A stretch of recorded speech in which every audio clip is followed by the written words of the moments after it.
ஒருவரின் வியாதியை மற்றொருவர் வாங்கிக் கொள்ள முடியும் என்று சாஸ்திரங்கள் பல கற்ற ஒருவர் சொல்ல கேட்டேன். அது பற்றிதான் தாங்கள் சற்று தெளிவாக அடியனுக்கு சொல்ல வேண்டும் சுவாமி. யார் யார் உனக்கு இதை பற்றி சொன்னது? அதை சொல் முதலில். இன்னார் என்று அடியேனால் உடைத்து சொல்ல முடியாத நிலை. ஆனால் அவர் சாஸ்திரங்களை முறையாக கற்றவர், பெரிய பண்டிதர். அவ்வளவு ஏன், நம் ஆச்சாரியருக்கு அடுத்த நிலையில் இருப்பவர். அவர் மற்ற ஒரு சிலரோடு அடியேன் தங்களிடம் தெரிவித்த விஷயத்தை உரையாடிக் கொண்டிருந்ததை செவியுற்றேன். அதை பற்றி தெளிவு பெறவே தங்களிடம் வந்துள்ளேன். சரி, நீ தெளிவு பெற வேண்டிய விஷயம் என்ன? ஆச்சாரியரின் வியாதியை அடியேன் வாங்கிக் கொள்ள வேண்டும் என்று விரும்புகிறேன். சுவாமி, தாங்கள் எதுவும் சொல்லாமல் இருக்கிறீர்களே. ஆச்சாரியரின் வியாதியை நீ பெற்றுக்கொண்டு அவர் முன்போல் சுகமாக வீற்றிருந்து சம்பிரதாய அபிவிருத்தியில் ஈடுபட வேண்டும் என்று நீ விரும்புகிறாய், அப்படித்தானே? உன்னை நான் பெரிதும் பாராட்டுகிறேன். அடியனுக்கு பாராட்டெல்லாம் வேண்டாம். இது சாத்தியமா என்பதை மட்டும் தெளிவாக சொல்லுங்கள், அது போதும். இது பற்றி வைத்தியத்திலும் குறிப்பிடப்பட்டிருக்கும் என்று நினைக்கிறேன். வைத்தியமும் சாஸ்திரம்தானே சுவாமி? அதனால்தான் வைத்திய சாஸ்திரத்தை ஆராய்ந்து நன்கு உணர்ந்த தங்களை தேடி இங்கு வந்துள்ளேன். இப்படி வியாதியை வாங்கிக் கொள்ள முடியும் என்ற ஒரு வாய்ப்பு இருந்தால் தாங்கள் தயவு கூர்ந்து சொல்ல வேண்டும். ஏன் இந்த மௌனம் சுவாமி? இதை தாங்கள் ஒத்துக்கொள்ளவில்லையா? ஒத்துக்கொள்வது ஏற்றுக்கொள்வது என்பதெல்லாம் இல்லை. ஆச்சாரியருக்கு உள்ள உன்னை போன்ற சிஷ்யர்களை நினைத்து நான் பெருமிதப்பட்டு வியப்பில் இருக்கிறேன். இப்படி ஒரு செய்கையை செய்ய துணிந்திருக்கிறாயே, அதிலேயே தெரிகிறது ஆச்சாரியரின் ஒப்பில்லாத உயர்வு நிலை. வேறு யாராக இருந்தாலும் நான் இப்படி ஒரு அறிவுரையை சொல்ல மாட்டேன். யமுனாச்சாரிய சுவாமி இந்த சமுதாயத்திற்கு மிகவும் வேண்டப்பட்டவர், அதனால் சொல்கிறேன். என்னென்ன வியாதிக்கு என்னென்ன மருந்துகள் என்று குறிப்பிட்டிருக்கிற மாதிரி வியாதியை ஒருவரிடமிருந்து மற்றொருவர் மந்திரபூர்வமாக யாசகமாக பெற்றுக்கொள்ளலாம் என்று வேத வாக்கியத்திலும் குறிப்பாக அதர்வண வேத மந்திர பிரயோகம் மூலம் இதை சாதிக்கலாம் என்றும் மற்றும் சில தாந்திரிக வித்தையின் மூலமாகவும் இது சாத்தியம் என்றும் சொல்லப்பட்டிருக்கிறது. ஆனால் இதுவும் சராசரி மனிதனால் செய்யக்கூடியதே அல்ல. வேத சாஸ்திர நிபுணத்துவம் பெற்று அதில் ஸ்ரத்தையோடு உபாசனை செய்து பௌதிக விஷயங்களுக்கு முக்கியத்துவம் கொடுக்காமல் முழுக்க முழுக்க பகவத் சிந்தனையிலும் பகவத் சேவையிலும் ஆத்மார்த்தமாக ஈடுபடுபவர்களுக்கே இது சாத்தியமாகும். சுருங்க சொல்ல போனால் ஆச்சாரியர் யமுனாச்சாரியர் போன்றவர்களுக்கே இது சாத்தியம். ஆனால் இதில் எனக்கு ஒரு சந்தேகம் உள்ளது. அது எது சுவாமி? வியாதியை வாங்கி அனுபவிக்க நீ தயாராக இருக்கிறாய். உமது ஆச்சாரியர் தன் வியாதியை தாரை வார்த்து கொடுக்க சித்தமாக இருப்பாரா? அதை உனக்கு அவர் கொடுக்க விரும்புவாரா? அதுதான் என் சந்தேகம். அதை பற்றி தாங்கள் சந்தேகப்பட வேண்டாம், கவலையும் பட வேண்டாம். இது சாத்தியம்தான் என்று சொன்னால் போதும். அடியேன் அதற்கான முயற்சியில் உடனடியாக இறங்க தயாராக இருக்கிறேன். எப்படியாவது ஆச்சாரியரை பீடித்த பிணி நீங்க வேண்டும். அவர் மீண்டும் பழைய பொலிவோடு காரியங்களை ஆற்ற வேண்டும். அதுதான் அடியேன் வேண்டுவதும். அதை அந்த அரங்கன் நிச்சயம் நிறைவேற்றி தர வேண்டும் அடியனுக்கு. ஆச்சாரியர் ஏதாவது ஒரு சந்தர்ப்பத்தில் இதை பற்றி தங்களிடம் வினவினால் இது சாத்தியமானது செய்யலாம் என்று தாங்கள் எடுத்து சொன்னால் அதுவே பெரிய உபகாரமாக இருக்கும் அடியனுக்கு. அடியேனின் விருப்பத்திற்கு சார்பாக ஒரு விஷயம் சொல்லி இருக்கிறீர்கள், அது போதும். தாங்கள்தான் இப்போது அடியனுக்கு தெய்வமாக தெரிகிறீர்கள். பெரிய உபகாரம் செய்தீர்கள். வேண்டாம் வேண்டாம். நன்றி, மிகவும் நன்றி சுவாமி. அடியேன் வருகிறேன். நல்லது.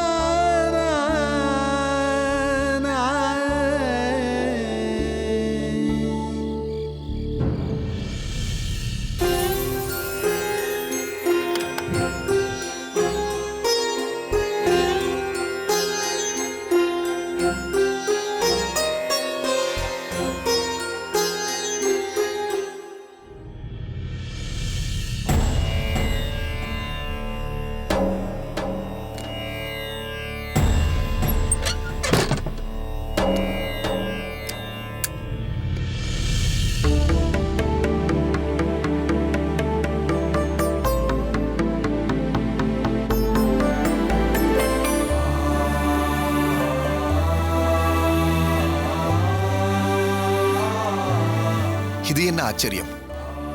ஓலைகளை தேட வந்தால் திவ்ய தம்பதிகளான தாயாரும் பெருமாளும் சேர்ந்து சேவை சாதிக்கிறார்களே, என்னே அடியேனின் பாக்கியம்! பல வருடங்களுக்கு முன்பு அடியேன் ஆச்சாரியரை தரிசிக்க ஸ்ரீரங்கம் சென்றிருந்த போது திருமலை நம்பி சுவாமிகளும் வந்திருந்தார்.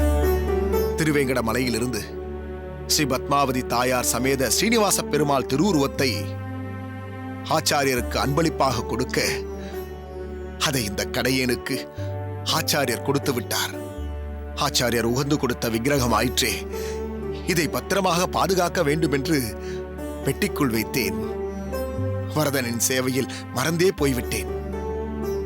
பெட்டியில் பத்திரப்படுத்தினால் மட்டும் போதாது, பக்தி பரவசத்தோடு பூஜையும் செய்ய வேண்டும் என்று ஸ்ரீனிவாச பெருமானும் பத்மாவதி தாயாரும் என்று அடியேனின் கண்களில் பட்டு அடியேனுக்கு உணர்த்தி விட்டார்கள்.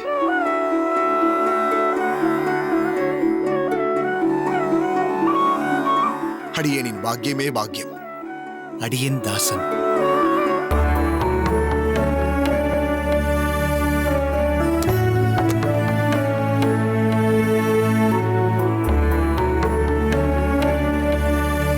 வந்தனம் சுவாமி. வந்தனம் ராமானுஜா. இன்று என்ன அடுத்தடுத்து ஆச்சரியங்களை கொடுக்கும் நிகழ்ச்சியாக நடந்து கொண்டிருக்கிறது. அதில் ஒன்று நீ இவ்வேளையில் அடியேனை தேடி இங்கு வந்திருப்பது. சொல் ராமானுஜா, ஏதாவது முக்கியமான விஷயமா? சுவாமி, இன்று இரவே தங்களை தரிசித்து அவசியம் தெரியப்படுத்த வேண்டிய அவசரம். அதனால்தான் புறப்பட்டு வந்தேன். நாளை காலை அனுஷ்டானங்களை முடித்துக்கொண்டு காசிக்கு செல்ல இருக்கிறேன். வடகாசிக்கு கங்கா யாத்திரையாக புறப்படுகிறேன். என்ன ராமானுஜா, காசிக்கு செல்வதை சர்வசாதாரணமாக சொல்கிறாய்? நெடுந்தூர பயணமாயிற்றே அது. இங்கே நம் திராவிட தேசத்தில் இருக்கும் ஸ்ரீரங்கத்திற்கு புறப்படவே பல முன்னேற்பாடுகளை செய்துவிட்டுத்தான் புறப்படுகிறோம். ஆனால் நீ காசிக்கு செல்வதை சட்டென்று சொல்கிறாய். ஒருவேளை உன் தந்தையாருக்கு ஏதேனும் தர்ப்பணம் கொடுக்கப் போகிறாயா? புரிகிறது சுவாமி. நம்மில் காசிக்கு சென்று ததி தர்ப்பணாதிகள் செய்வது வழக்கத்தில் இல்லை. கயா கஷேத்திரத்திற்கு சென்றுதான் கொடுக்க வேண்டும். ஆனால் அடியேன் வடகாசிக்கு செல்வது குருநாதர் யாதவ பிரகாச சுவாமிகளால் தான். ஓ, அதுதான் விஷயமா? அப்படியென்றால் கோவிந்தனும் உன்னுடன் நிச்சயம் வருவான் அல்லவா? ஆம் சுவாமி. ராமானுஜா, இது நீ அவசரப்பட்டு எடுத்த முடிவோ என்று அடியேனுக்கு தோன்றுகிறது. இதுவரை இதை பற்றி நீ அடியேனிடம் தெரிவிக்கவே இல்லையே. தாங்கள் குறிப்பிட்டது உண்மைதான் சுவாமி. அவசரப்பட்டு முடிவெடுத்ததுதான். முதலில் அடியேன் காசிக்கு செல்வதாகவே இல்லை.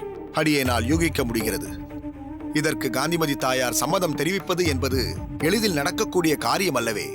உன் தாயாரும் உன் பாரியாலும் இதற்கு ஒப்புக்கொண்டு விட்டார்களா? இவ்வளவு நாட்களாக இதை பற்றி தங்களிடம் கூறாமல் இப்போது அவசரமாக வந்ததற்கு காரணம் இதுதான்.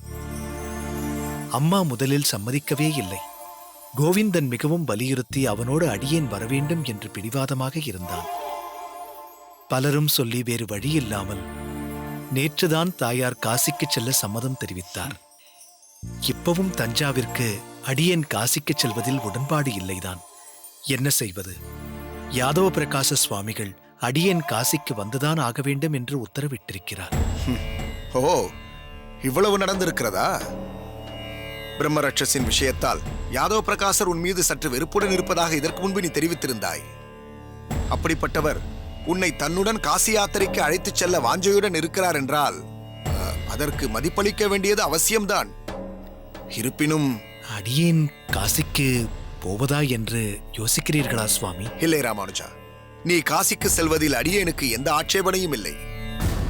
ஆனால் யாதவ பிரகாசரின் கைப்பாவையாக இருக்கும் கோவிந்தன் காசி யாத்திரைக்கு செல்வதுதான் சற்று சஞ்சலத்தை ஏற்படுத்துகிறது. தங்களின் மன சஞ்சலம் ஒரு விதத்தில் நியாயமானதுதான் சுவாமி. தாங்கள் இதை குறிப்பிட்டுச் சொல்லும் பொழுது அடியேனுக்கும் அதன் அவசியம் என்னவென்று புரிகிறது. காலத்தின் கட்டாயம், விதியின் வீரியம் பிராராப்தப்படி நடக்கத்தானே செய்யும்.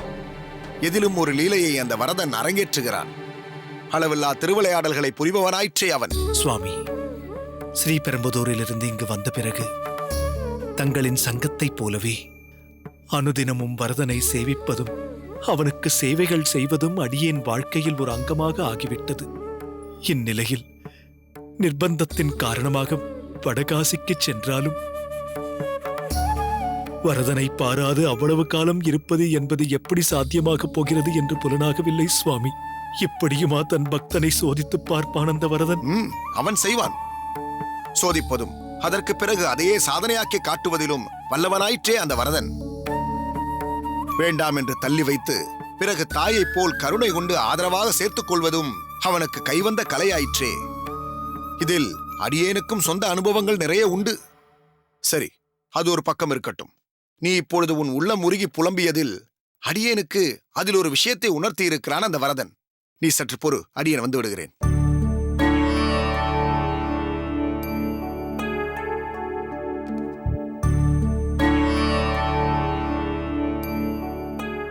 ராமானுஜா, இந்த பெட்டியை திறந்து பார்.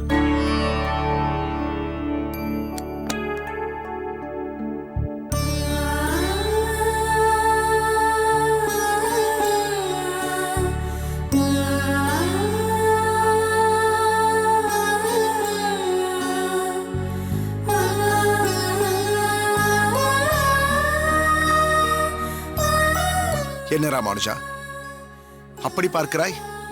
இவர்கள் வேறு யாரும் அல்ல, வரதனின் சொரூபமான ஸ்ரீனிவாசனும் பெருந்தேவி தாயாரான பத்மாவதி தாயாரும் தான். தம்பதி சமேதராக காட்சியளிக்கிறார்கள். யாதவ பிரகாசரோடு காசி யாத்திரைக்கு நீ செல்லும் பொழுது இவர்கள் இருவரும் உனக்கு ஒரு ரட்சையாக, பாதுகாப்பாக, உறுதுணையாக இருக்கட்டும். காஞ்சி வரதனையும் தாயாரையும் விட்டு செல்கிறோமே என்ற சிந்தனை இனி உனக்கு வேண்டாம். யாத்திரையை சுமூகமாக முடித்து நீ காஞ்சியம்பதி திரும்பியதும் இவர்களை அடியேனிடம் நீ சேர்ப்பித்து விடு. மிக்க நன்றி சுவாமி, மிக்க நன்றி. ஒப்பற்ற ஆச்சாரிய புருஷர்களை சங்கமாக பெற்றவன் எதைத்தான் அடைய முடியாது, அனைத்தும் அவன் கைவரப் பெறும். ராமானுஜா, மற்றும் ஒரு விஷயம். உனக்கு வழித்துணையாகவும் ரட்சையாகவும் அடியேன் இவர்களை அளித்தது போல கோவிந்தனுக்கும் ஒரு ரக்ஷா மந்திரமாக அடியேன் ஒரு பாசுரத்தை உன்னிடம் சொல்கிறேன். அதை நித்தியப்படி கோவிந்தனிடம் சேவிக்கச் சொல்.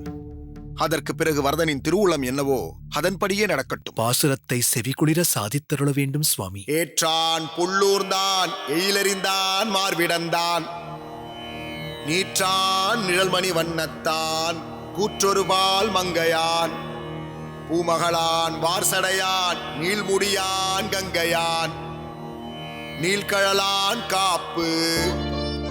இதுதான் அந்த காப்பு, அதாவது ரட்சை பாசுரம். பொய்கையாழ்வார் அருளிய முதல் திருவந்தாதி.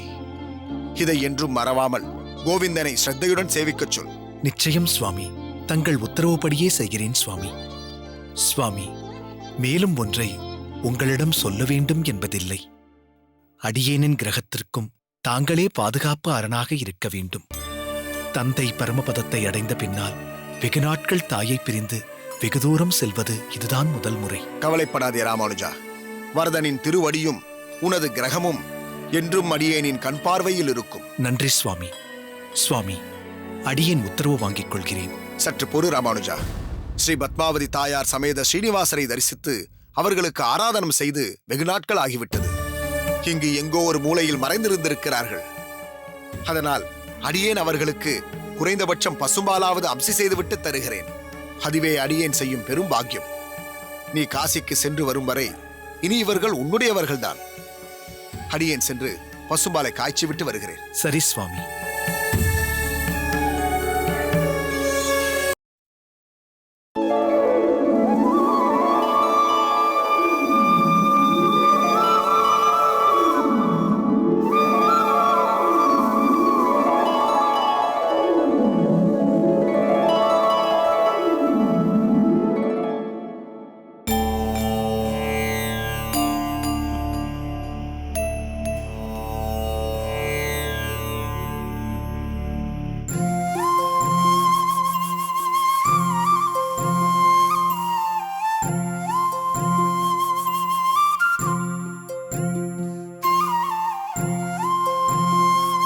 என்ன மாறனேர், அக்கார அடிசிலா?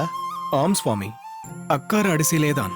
தாங்கள் பகவானுக்கு கண்டொருள பண்ண வேண்டி மலராண்டானிடம் சொல்லி பிரத்யோகமாக தலிகை செய்து கொண்டு வந்திருக்கிறேன். இனிப்பான விசேஷ அன்னம் பகவானுக்கு உகப்பானதுதானே? ஏதேது கொண்டு வந்திருப்பதோ இனிப்பின் உச்சமான அக்கார அடிசில் என்று சொல்லப்படும் சர்க்கரை பொங்கல். அதேபோல் உன் முகமும் பளிச்சென்று இனிமையாய் காணப்படுகிறது. உதிர்க்கும் வார்த்தையிலும் இனிமை தென்படுகிறது. என்ன விசேஷம் என்று இந்த சர்க்கரை பொங்கலை பெருமாளுக்கு கண்டருள பண்ண கொண்டு வந்திருக்கிறாய்? காரணம் நிச்சயம் இருக்கிறது சுவாமி. தாங்கள் ஒன்றை சொல்லியருள வேண்டும். என்னவென்று சொல். சாதாரணமாக ஒரு மனிதன் எப்பொழுது சந்தோஷத்தை அடைகிறான் சுவாமி? வெகு நாட்களாக எதிர்பார்த்த ஒரு பொருளோ விஷயமோ கைகூட பெறின் ஒருவன் சந்தோஷம் அடைவான்.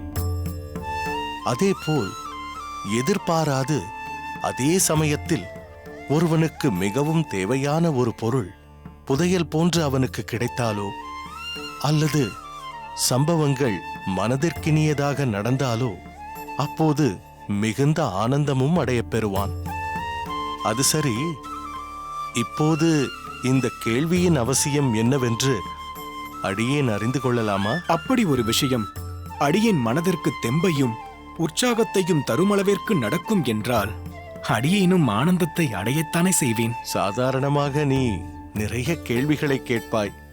அடியேன் அதற்கு பல விளக்கங்களை கொடுப்பேன். இன்று அடியேன் பல கேள்விகளை கேட்டு உன் உற்சாகத்திற்குண்டான காரணத்தை அறிந்து கொள்ள வேண்டும் போல் இருக்கிறதே. அப்படியெல்லாம் இல்லை சுவாமி. அது சரி, கொஞ்ச நாட்களாகவே சுத்த அன்னம்தான் பிரதானமாக நிவேதனம் செய்யப்படுகிறது. இது போன்று அக்கார அடிசிலெல்லாம் தளிகை செய்து நீ இங்கு கொண்டு வருவதும் இல்லை. அடியேன் கண்டருள பண்ணவும் இல்லை. வியாதியில் பீடிக்கப்பட்டு அடியேன் இருப்பதால் அந்த வேதனையில் நீ இருக்கிறாய்.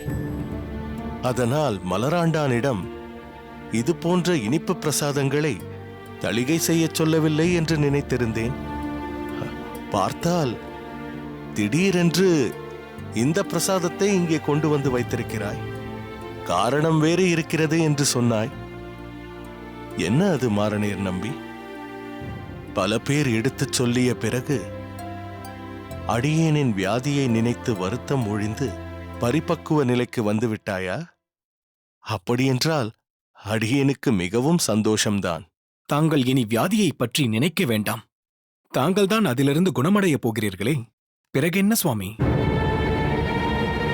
தங்களிடம் உள்ள கண்ணுக்கு புலப்படாமலும் தாங்களே அனுபவித்து வரும் அவ்விஷயத்தை அடியேனுக்கு தாரை வார்த்து தந்தருள வேண்டும். மாரநேர், நீ அடியேனிடம் எதை கேட்கிறாய்? தங்களை அனுதினம் ஆட்டி வதைக்கும் வியாதியைத்தான் யாசிக்கிறேன்.